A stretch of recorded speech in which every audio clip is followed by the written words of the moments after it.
ஆவுடையார் கோவில் ஆத்மநாத சுவாமி கோவிலில் மார்கழி திருவிழாவில் குருமகா சன்னிதானம் தரிசனம் செய்தார்.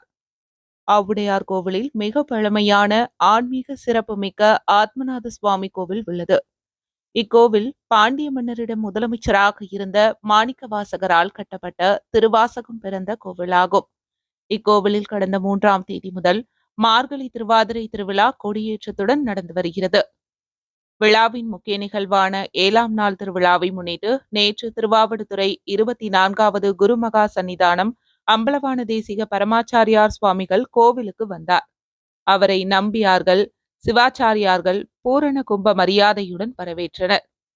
தொடர்ந்து குருமகா சன்னிதானம், விநாயகர் சந்நிதி, ஆத்மநாதர் சந்நிதி, வீரபத்திரர் சந்நிதி, குருந்தமூலம், யோகாம்பாள் சந்நிதி, திருவாசக கோவில், நடராஜர் சந்நிதி, முருகன் சந்நிதி, நிறைவாக மாணிக்கவாசகர் சந்நிதியில் தரிசனம் செய்து அதனைத் தொடர்ந்து 7ஆம் நாள் திருவிழா மண்டகப்படி தீப ஆராதனையில் கலந்து கொண்டு ஆன்மீக புத்தகத்தை வெளியிட்டு பக்தர்களுக்கு அருளாசி வழங்கினார்.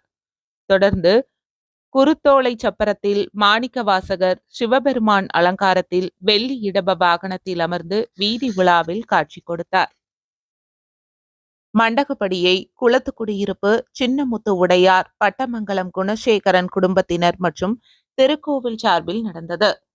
விழாவில் குருமகா சன்னிதானம் சிறப்பு நூலை வெளியிட முதல் பிரதியை பாண்டிபத்திரம் மாணிக்கவாசகர் பள்ளி சுவாமிகளும், 2ஆம் பிரதியை அறந்தாங்கி ஆர்டிஓ சிவகுமார், 3வது பிரதியை தாசில்தார் மார்ட்டின் லூதர் கிங் ஆகியோர் பெற்றுக்கொண்டனர்.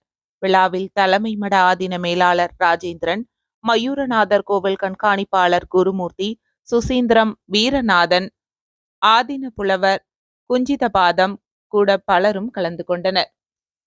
விழா ஏற்பாடுகளை தென்மண்டல மேலாளர் ராமச்சந்திரன், மேற்பார்வையாளர் முத்துகிருஷ்ணன், கண்காணிப்பாளர் கதிரேசன் ஆகியோர் செய்தனர்.